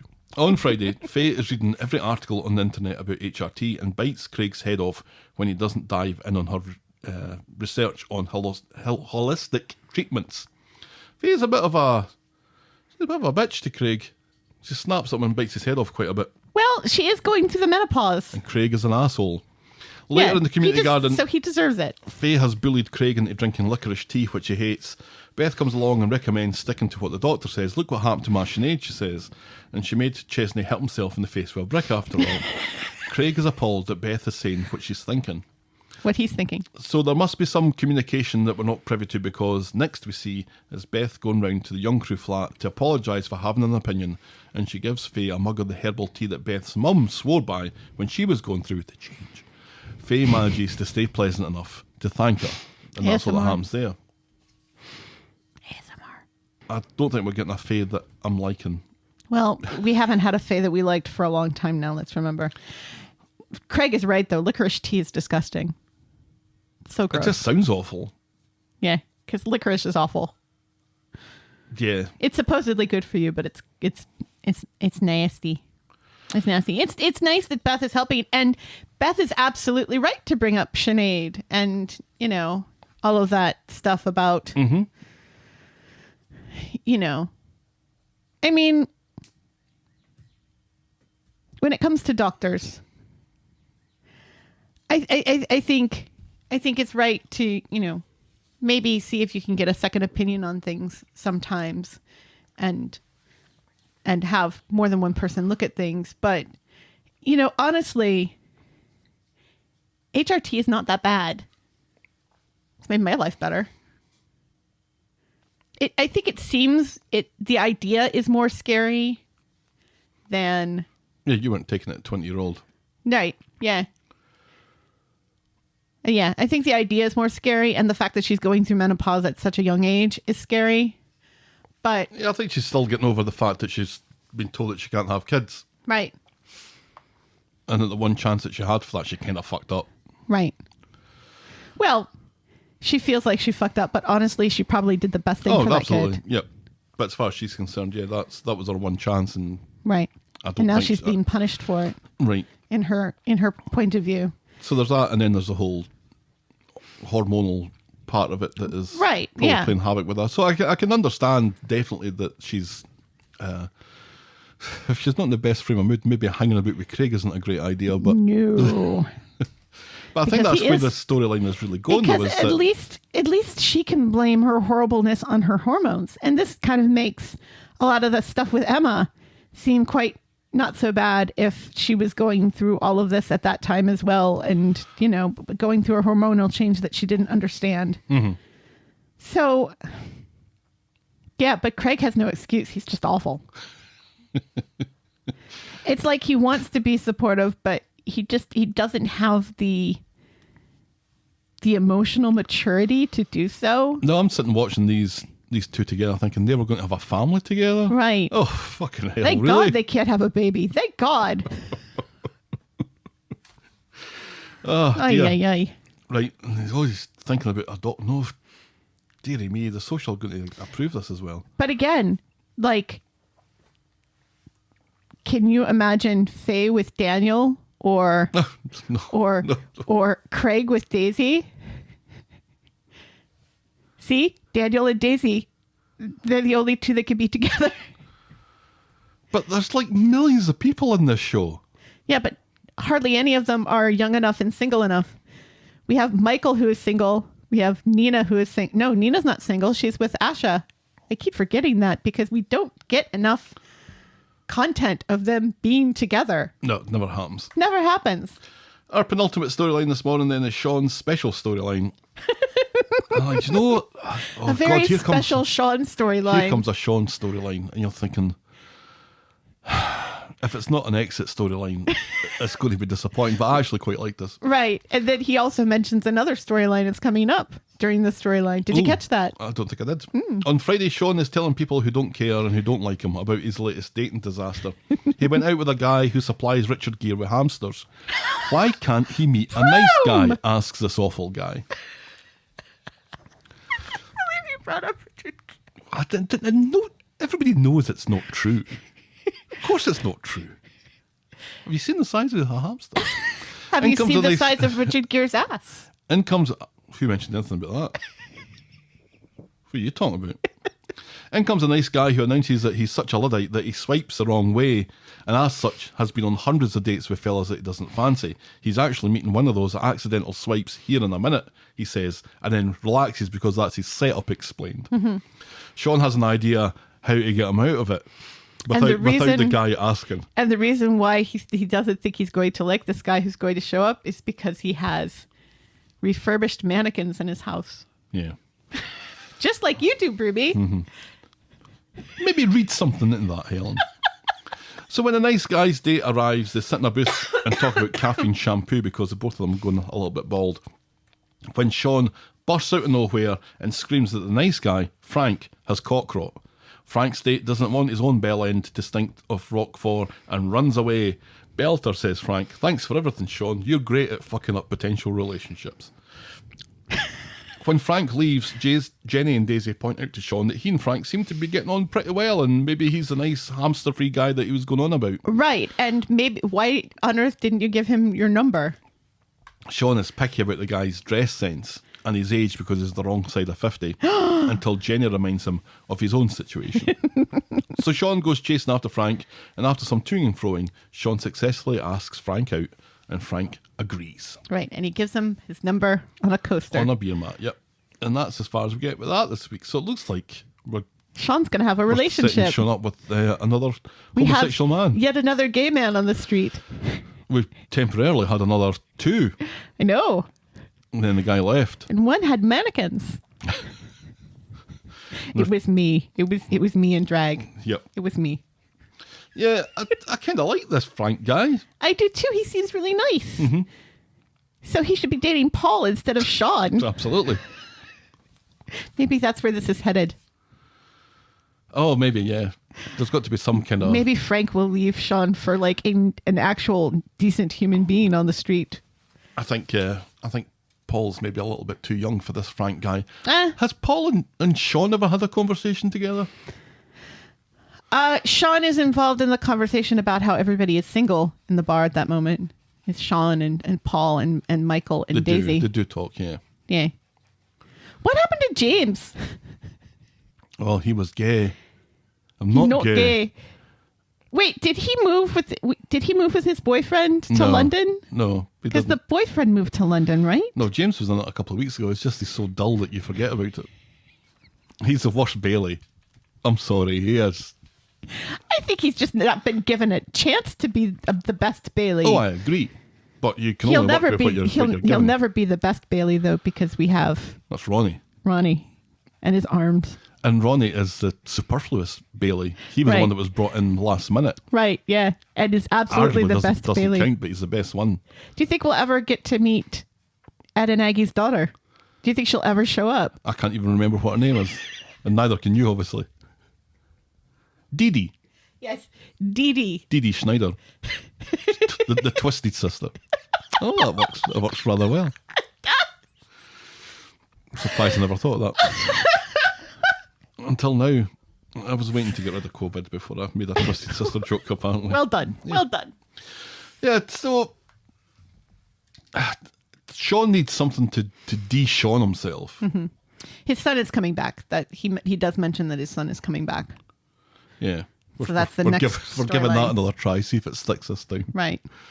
Oh well, our final storyline this morning is What's It All About Alfie? On the Wednesday, Abby goes round to Toyah and Imran's, bearing gifts for Alfie and with a request to spend the whole day with him on her own. Imran is cautious, but remembering last week, he decides to be accommodating, I guess. Yes. And decides to ask when. Next Monday. That's convenient. Sure. So Toyah agrees, and so it's decided, and Abby's made up. Later in Nina's rolls, Bernie spots that Alfie has an enormous head. Imran and Toyah chat about Abby, but Toyah wants to build bridges. Then she gets a call from Lou, the social worker, who wants to meet with them to talk about Elsie. So they meet up back at the flat, Lou explaining that there's a fostering compatibility issue, and seeing that Imran and Toyah are married now, and that thing from a month ago has been long forgotten, Lou wonders if they'd be up for adoption. Right. So apparently Elsie is not settling in well with her foster family. Right, although we can't be bothered to dream up a reason why. Well, yeah, she's pitching a fit because she misses Imran so much. Right. And do we blame her? No. And Toyah, But Imran mostly and Toyah Imran. are over the moon about this. Imran saying that this is a second chance at a forever family with Alfie. Later, Toyah passes the garage and can't wait to explain to Abby how they're going to wind up with all the children now.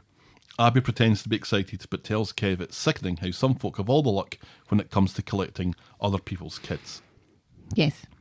Whereas she can't keep hers alive. Then on Friday, it's time for hard debate. Arguably your weakest hard debate ever. I thought it was I so blame fun. COVID. Kevin is in tonight's Corrie. What are the chances that he'll exclaim, Abby, at some point? Abby! Abby! Abba! Definitely, probably, unlikely, or no chance.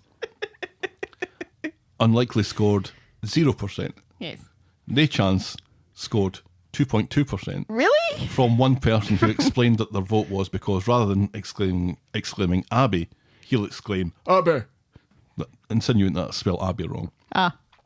Probably got 11.1%, which I think is people who don't get the joke. And definitely 86.7%. As is ordained Right. by the gods. At the garage, Abby and Tyrone are sniping at each other, both of them letting their storylines get the better of them. Kev intervenes and takes Abby to one side. Abby insists that she's fine, but Kev looks really worried. In the Rovers later, Kev and Tyrone are nursing their pints as they agree that they both still love their respective women. Tyrone points out, though, that his chances with Fizz are fucked now thanks to Phill, and he encourages Kev to do something about Abby before it's too late. Kev is worried about what Jack thinks. Remember Jack. Meanwhile, in the alleyway of doom, Abby's picking up her false passport. She's off to... spins globe. Sticks finger on spinning globe. Costa Rica. Abby has also downloaded the Duolingo app. and Let's walk through that decision, shall we? working on her Spanish with me. Costa Rica? Costa Rica, sure. Spain? No. France? No. No, Costa Rica's further away. Algeria? No. Costa Rica? No one would suspect Costa Rica. They would suspect some other part of Europe. That she has a chance of getting to. Right.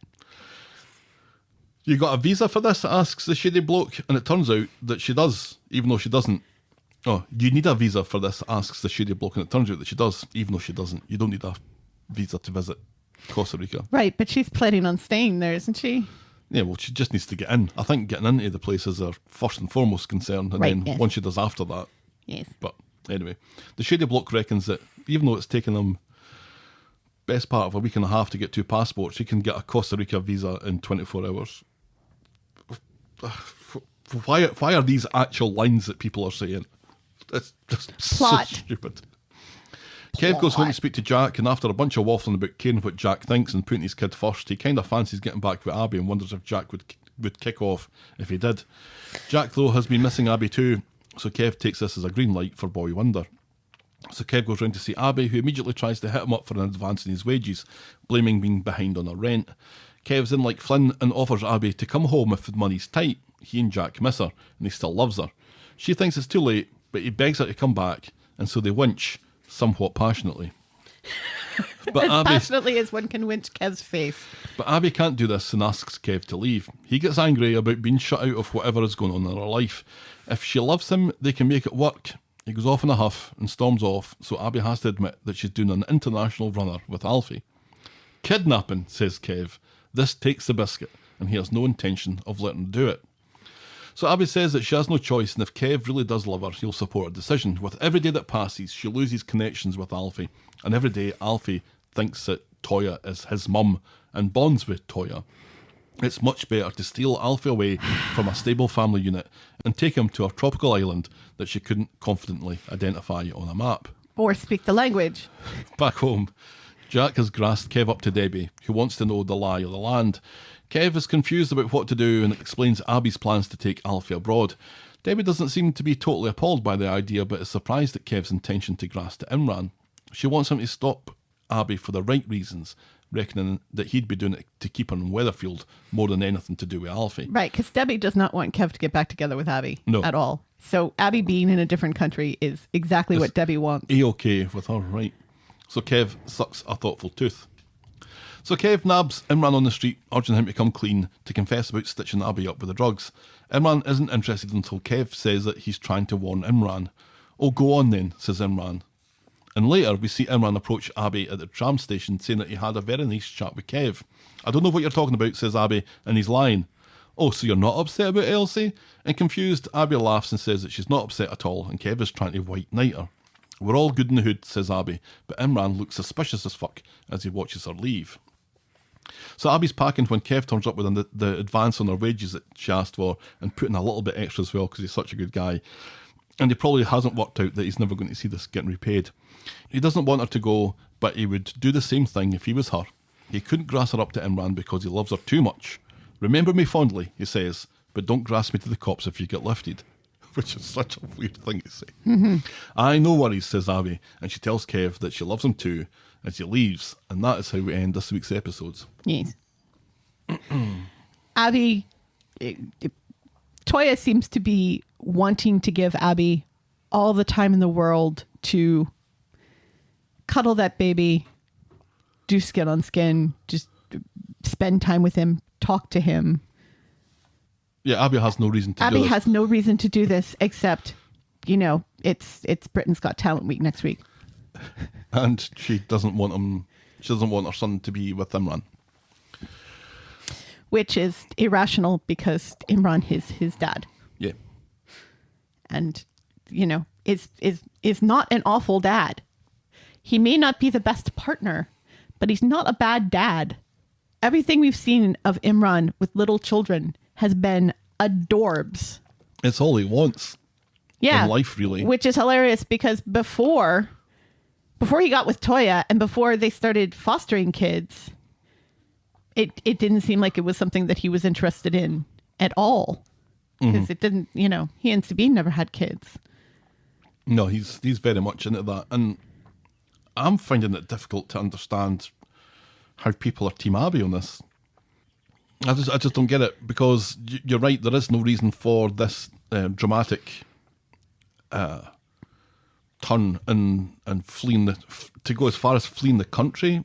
Right. I mean, she's not rescuing her son from any situation. She's right. She's not. He's doing not in anything, danger. No, she's not doing anything that's. And every time she asks for time with him, it's given to her. Mm-hmm. I mean, I get that Imran has managed to get this. He's finagled this situation to his benefit, but I think that came from a genuine concern that Abby was not a safe place for his son to be. Yeah, that's kind of like cops planting evidence on people that they insist are the perps. Oh yeah, it's not a good look. It's not a great look at all. No, so it doesn't really matter that. I don't think it's. But again, I don't think Alfie is in the danger, and there's such an urgent danger that Abby needs to be taking this drastic action for. And I think her explaining about the skin and skin thing is just her trying to justify it to herself. Right.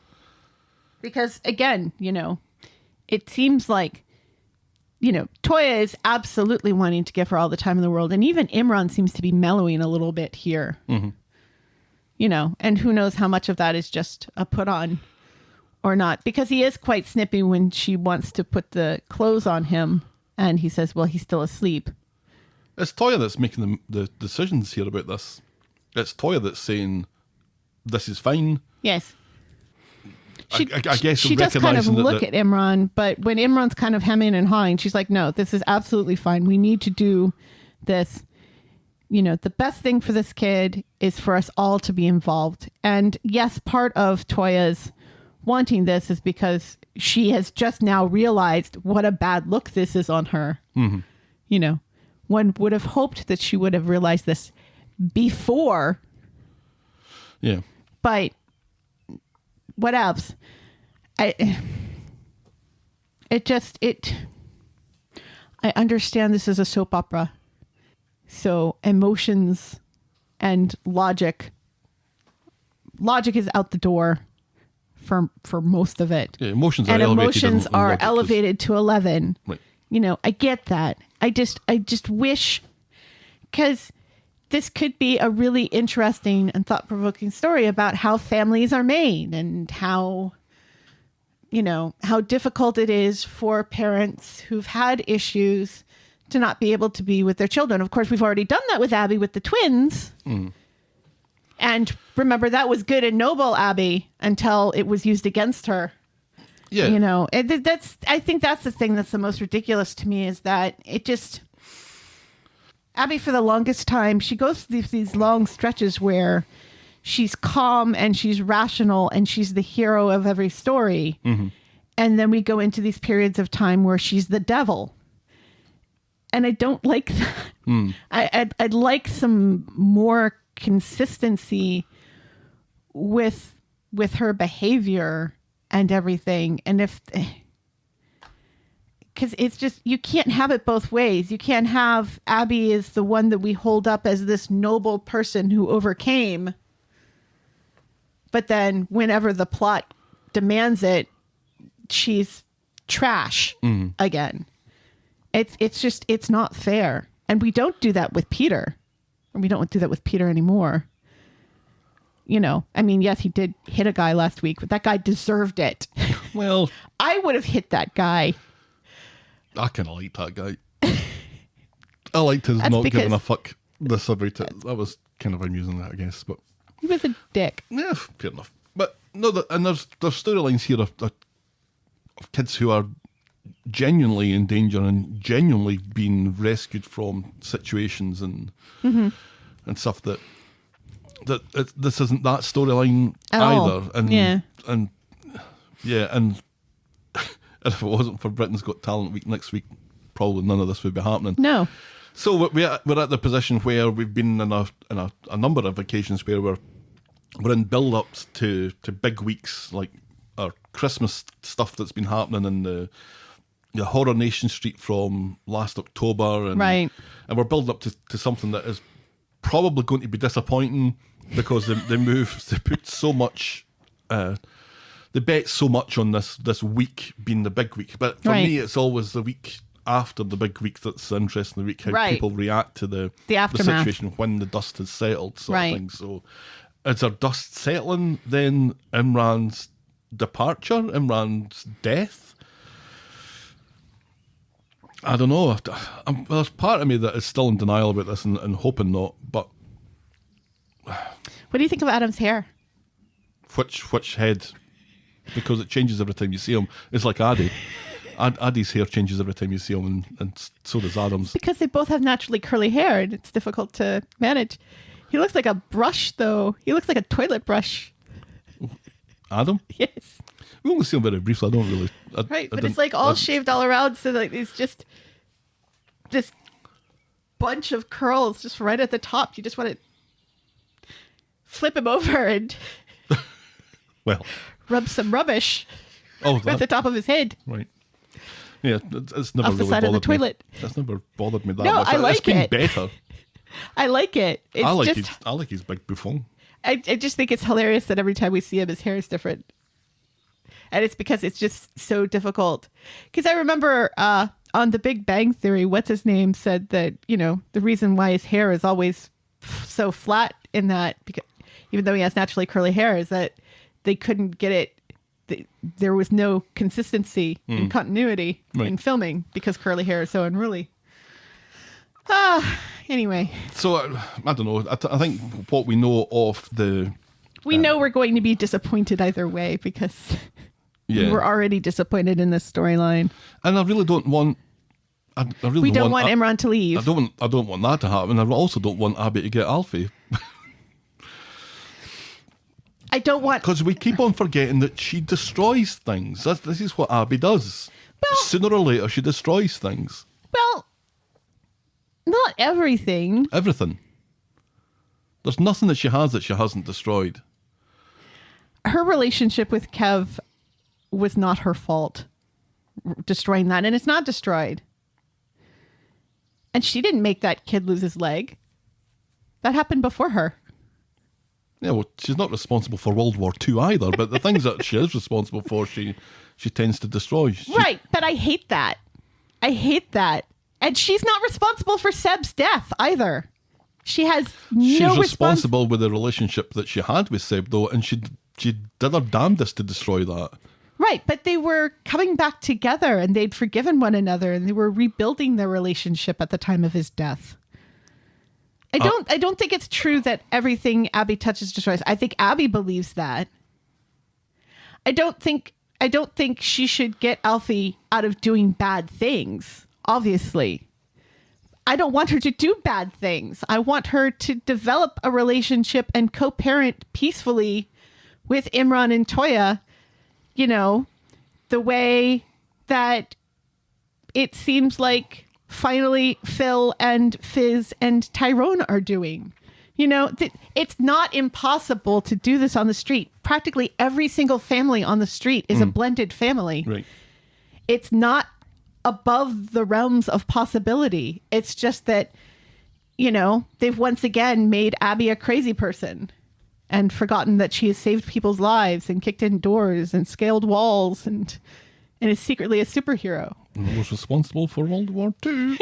That's all I'm saying. Anyway, that was the week that was Coronation Street. What was your moment of the week? Oh, come on.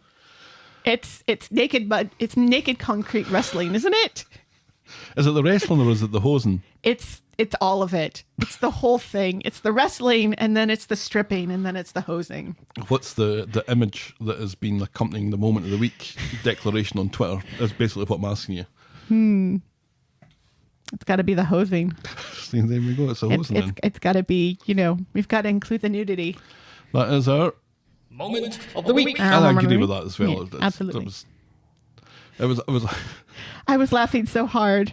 Yeah. I loved it so much. And I love that they have this great relationship both on and off the screen. it feels like it should be Fizz is surplus to requirements here. Right. That's all I'm saying. Yes. Well, see, and that could happen with Abby and Tyrone and Imran. Imran could become superfluous, and we could have a scene where Toyah and Abby are the one wrestling in concrete. Give something for the lads. One for the dads. One for the dads there. Something for the ladies this week. And your boring moment of the week. Amy and Summer discussing birdsong. I feel like it is summer. Oh, is it just summer going on about Oxford again? Or is it Nikki ironing Daniel's shorts and complaining about how Paul leaves the toilet seat up? Did she even do that? I think that was Daniel's joke, wasn't it? No, but she does say this to Daniel when she's packing up and leaving, that the reason why she's leaving is because they're men and they're messy. She doesn't go into as much detail as Daniel does. But no, it's birdsong. Come on, it's birdsong. What a boring book for them to choose for an exam question. Yeah, it's boring. And so therefore it is our... Boring moment of the week. Like, why are they doing an exam on birdsong? You always get stuck with a boring book. Always. Although I got Great Gatsby, which I really enjoyed. Ugh, what a boring book. That's a great book. Anyway, if you have any thoughts on Birdsong or The Great Gatsby, keep them to yourself. For anything else, you can get us on the talkofthestreet@gmail.com, and we're at Corrie Podcast on Twitter, Facebook and Instagram. You can shout me and Helen a coffee by heading to ko-fi.com. That's ko-fi.com/the talk of the street. Check out the clicky section of boggle.co.uk for links to our merch store and YouTube channel. And if you're so inclined, please leave a rating and a review on the iTunes or your podcast provider of choice. Thanks for making it to the end of another episode, and we will be back next week with more Talk of the Street. The Talk of the Street. Bye. Cheerio.